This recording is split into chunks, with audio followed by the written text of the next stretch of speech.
Imagine walking into this sacred cavernous arena. Right. Across from you is just a barrage of giant, ancient, fire-breathing dragons. Yeah. The ground is literally shaking, and your only weapon is, well, a small, stubborn, bipedal water weasel holding a seashell.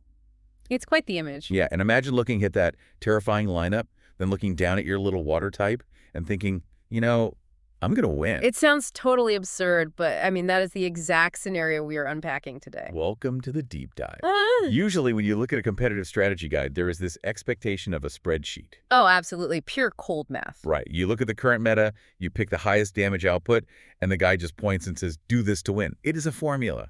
But today, we're tearing apart a document that throws the spreadsheet completely out the window. We are diving into a highly detailed strategic breakdown titled valspokemanotes.pdf. It's dated April 17th, 2026. Which is fascinating on its own. It really is. The entire focus is on a character named Val, who is known as the veteran of Blackthorn. But if you are expecting a simple gaming walkthrough, you really need to adjust your expectations. Yeah, because our mission for you today is to decode how an underestimated outsider built an unshakable system of mastery. Exactly. This document is basically a blueprint for how narrative, philosophy, and tactical mechanics can perfectly align to create an absolutely dominant force. And to really understand what we're looking at here, we have to set the stage first. The thematic core of this document is, well, it's what makes it so compelling. It reads more like a novel sometimes. It really does. It reads far more like a psychological profile disguised as a battle strategy. Yeah. The focus is entirely on Val's transformation. Like how she goes from being a complete outsider to becoming the standard bearer for an entire culture. Right. And to understand Val's system, we must first understand the intense crucible that forged her. The notes paint this really vivid picture of her origin, which is Blackthorn City. A very harsh place. Very harsh. It's perched high up in the mountains of the Johto region. The document describes it as a place where the wind cuts like steel and, tradition weighs heavier than stone. They don't mess around up there. No, they do not. Blackthorn doesn't raise children, it tests them. They worship strength, discipline, and above all, dragons. It is an uncompromising, almost brutal environment. In Blackthorn, dragons aren't just powerful creatures. They are the absolute standard by which human worth is measured. It makes me think of like an ultra-elite, centuries-old Ivy League institution. Oh, that's a good comparison. You know the type? Yeah. Everyone is a legacy admission, walking around the quad with their little status symbols. But in Blackthorn, that status symbol is a Dratini. Right, the base form of their sacred dragon. Exactly. Everyone is expected to follow the sacred dragon rites. You are handed a powerful lineage and told to maintain it. But then there is Val. The notes reveal her starting companion wasn't a dragon at all. No, it wasn't. It was an Oshawott. A small, somewhat goofy water-type Pokemon. Completely, entirely out of place in a mountain clan of dragon tamers. Not native to the area, not revered. Yeah. Just not respected. Yeah. So she's standing at the edge of the sacred dragon's den with this little water weasel, and she is mocked. Of course she is. She's questioned, and ultimately she's dismissed by the elders. Because in Blackthorn, tradition isn't questioned, it's just followed without hesitation. What stands out here and what's fascinating is how Val processes this massive cultural rejection. Because most people would just leave, right? Exactly. A lesser strategist or a more emotionally reactive person might rebel. They might reject the tradition entirely out of spite, maybe leave the mountain and try to prove them wrong on their own terms. Which would be the standard underdog story. But Val doesn't do that. She stays and she studies the tradition obsessively. She studies the dragon rites, the battle doctrine, the philosophy of restraint and dominance. Oh, wow. And by studying it from the outside, looking in through the lens of an outcast, she spots a critical flaw. Okay, let's unpack this. What was the flaw she actually saw in this ancient, seemingly invincible system? She realized that the others in Blackthorn were following the form of the tradition, but entirely missing the meaning. They were using dragons merely as symbols of power. They were relying on their heritage to do the heavy lifting for them. So the trainers themselves weren't actually strong. Their dragons were. Precisely. Val decided she didn't just want to wield a symbol of power, she wanted to become worthy of it. So instead of replacing her Oshawott to fit in with the legacy kids, she refines it. Every single day. Every battle, every loss. The notes say she built discipline from absolutely nothing. She drills precision, control, and relentless effort into this Oshawott until it evolves into its final form, Samurott. Which is a huge achievement. Yeah, and this is the crux of her thesis. Samurott isn't a dragon, but it is living proof that discipline creates power, not birthright. That realization acts as the catalyst for her entire life's journey. In the document, this journey is broken down into 5 distinct phases. The 5 phases of Val. Right. Val realizes that dragons aren't strong because they are dragons. They are strong because they command the flow of the battle. Which brings us to phase 1 and phase 2. Yeah. The unproven and the forged.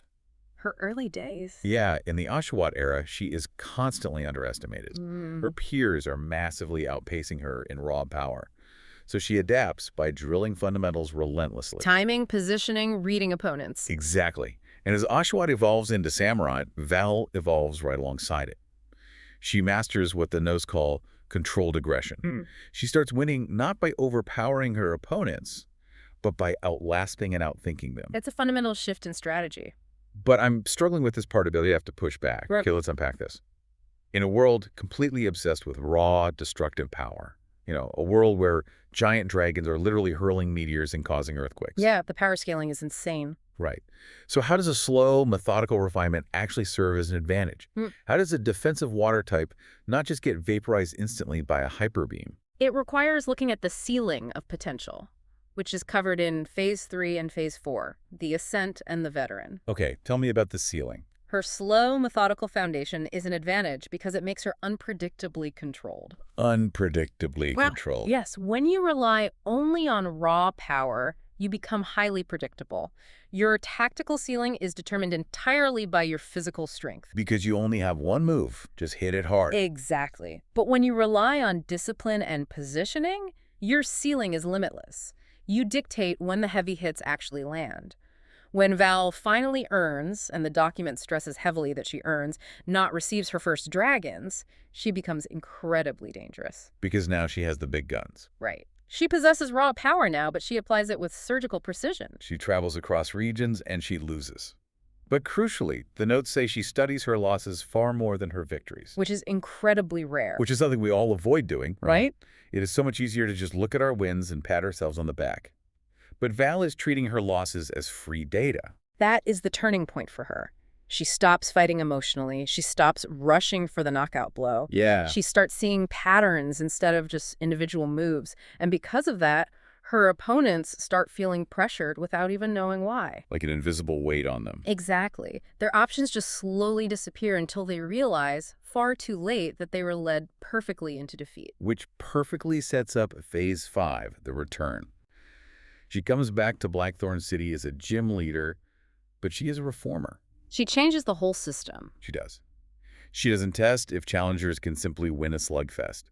She tests if they can adapt, if they can commit to a strategy, and if they can lead under pressure. If we connect this to the bigger picture, it all culminates in her final philosophy.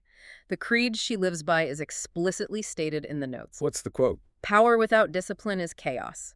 Discipline without purpose is empty. Earn both, and you command the battlefield. That is such a brutal but clarifying way to look at strategy. It completely flips the script on how we usually think about power. It really does. But a philosophy is really just words on a page until it survives contact with the battlefield. So how does Val actually implement this mindset?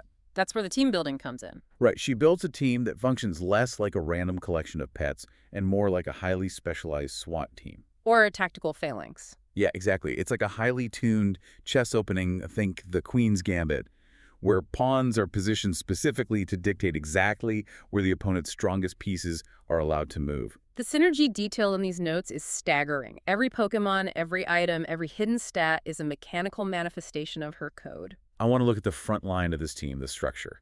We have Metagross, a steel psychic type the notes call the war engine, and Samurott, her original partner, acting as the foundation. The anchors of her strategy. Right, and what stands out to me instantly is that neither of these Pokemon is holding flashy, damage-boosting items. No, they are built to last. Metagross holds a rocky helmet, which damages anyone who physically touches it. Samurott holds an assault vest, which restricts it to only using attack moves, but massively boosts its special defense. She is gearing her entire front line just to survive the first hit. That is incredibly patient. It is the ultimate expression of her philosophy, which is control over chaos. Let's look at the mechanics of that. Okay. The notes specify that Metagross has an impish nature, and its effort values, or EVs, are maxed out in health and physical defense. For the non-gamers listening, we should probably translate what EVs and natures actually mean in this context. Oh, definitely. Effort values aren't just points you get for leveling up naturally. They are hidden stats you only acquire through grueling, repetitive, targeted training. It's the grind. Yeah, this isn't natural talent. This is Val making her Metagross face thousands of physical attacks just to build a callus. Precisely. And the impish nature is fascinating. In the game mechanics, an impish nature increases physical defense, but actively decreases special attack power. Wait, really? She lowers her own attack power? Yes. She is literally sacrificing raw magical damage output to bolster physical durability. It is a psychological trait translating directly into a mechanical stat shift. That's wild. Metagross leads the battle and sets up Stealth Rock, which are invisible stones that damage any new Pokémon entering the field. It dictates the pace immediately. You don't break Metagross, you break against it. Okay, but if her philosophy is about never reacting emotionally, how does she handle an opponent rushing her with overwhelming speed? Speed is usually the ultimate weapon. Right. You can be as patient as you want, but if a glass cannon outruns you and hits you with a critical strike, Yeah. your strategy falls apart. She doesn't try to outrun them, does she? No, she bypasses the concept of speed entirely. How so? This is where her tactical officers come in. Galad, a psychic and fighting type called the Blade of Honor, and the continued utility of Samurott. Both of them utilize priority moves. Moves like Bullet Punch, Aqua Jet, and Shadow Sneak. Priority moves are such a brilliant concept. It doesn't matter if the opponent is a jet fighter with maxed out speed stats. A priority move bends the rules of reality to guarantee you strike first. It completely neutralizes the opponent's speed advantage. Galad brings this priority pressure alongside anti-setup disruption. So it stops them from buffing themselves. Right. It only strikes when necessary, representing absolute precision. And to further disrupt the tempo, she brings in Salamence, air superiority. Right. Salamence is a dragon and flying type, and it uses an ability called Intimidate. A game-changer ability. The moment Salamence enters the battlefield, before a single move is even ordered, the opponent's physical attack power drops. You feel its dominance from above before it even hits. It softens the physical threat so the rest of the team can breathe. Salamence is ambition given direction. Once the opponent is slowed down by priority moves and weakened by Intimidate and Stealth Rock, Val brings in the hammers. This is where we see the raw power she earned. Enter the Executioner, Haxorus. A terrifying Pokémon. A pure dragon type, built for pure wall-breaking power. But even here, there is no mindless swinging. Haxorus carries a move called Poison Jab. Which is very specific. Now, why would a dragon carry a poison move? Because in this world, fairy-type Pokémon are completely immune to dragon attacks. Fairies are the ultimate dragon slayers. So Haxorus is a trap. A trap. Yes.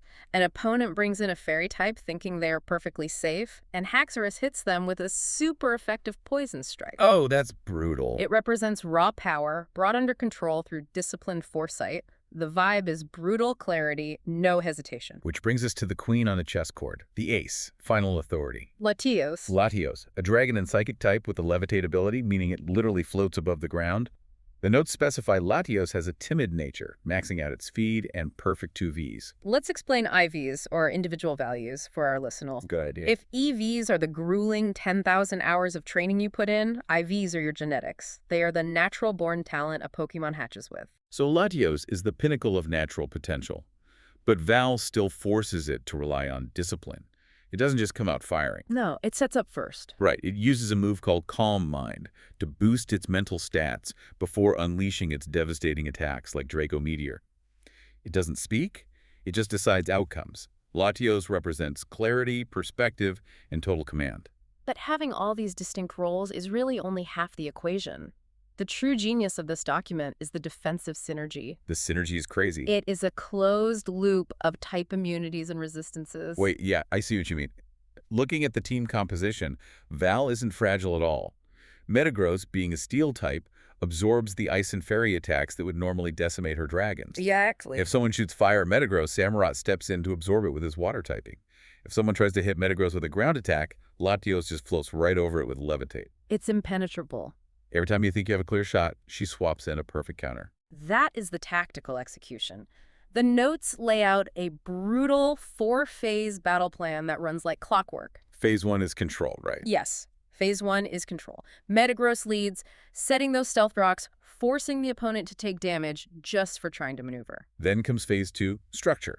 Galad and Samurott enter to shape the battlefield. They break specific threats and apply that priority pressure we talked about, weakening the opponent's core without taking massive risks. Which naturally leads to phase 3, break. The hammer drops. Exactly. Yeah. This is when Haxorus or Salamence enter to force openings. They aggressively shift the tempo, punishing any mistakes the opponent made while frantically dealing with the structure phase. This is the moment the opponent totally loses stability. And finally, Phase 4, ascend. Latios enters the battlefield, uses Calm Mind to stabilize, and just sweeps whatever's left off the board.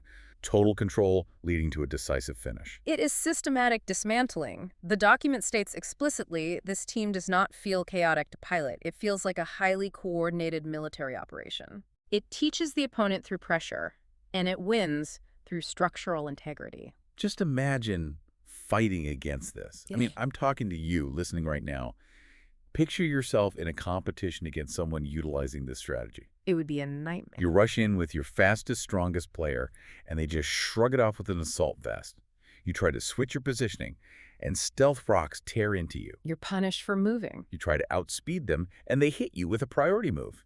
You try to hit their weak spot, and they pivot to a teammate who is completely immune to your attack. It is incredibly draining. You aren't just losing your Pokemon, you are losing your agency. Exactly. It's not just a tactical battle. It is psychological warfare. You were trapped in a web that was spun before you even walked into the room. And that circles back to the core of who Val is. She proves that the highest form of power isn't the genetics you are born with or the legacy you inherit from an elite institution. Right. The highest form of power is mastering your own habits. So what does this all mean for us? We started by talking about how Val is the veteran of Blackthorn.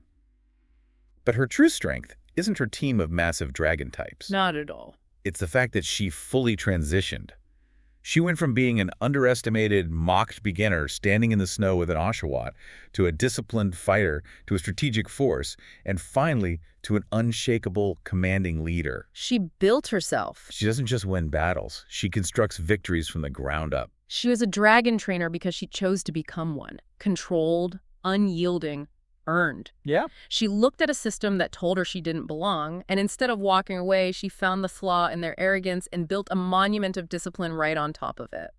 And that brings us to the very end of Val's document, which leaves us with a final truth. Val's journey wasn't really about becoming powerful. It was about becoming unshakable. A very important distinction. And there is a final question posed at the end of these notes. A question meant for her own reflection, but one I want to pass directly on to you, our listener. Because no matter what arena you compete in, whether it's navigating a complex boardroom, surviving a rigorous classroom, or just chasing your own personal goals, the mechanics of mastery remain the same. They absolutely do. When challengers face you in your arena, what is the experience you want to leave them with? Do you want them to feel like they simply got overwhelmed by brute force? Do you want them to feel like they got cleverly outplayed? Or do you want them to feel like they slowly, methodically lost complete control of the battle? Take some time to figure out which of those defines true mastery for you. We'll catch you on the next deep dive.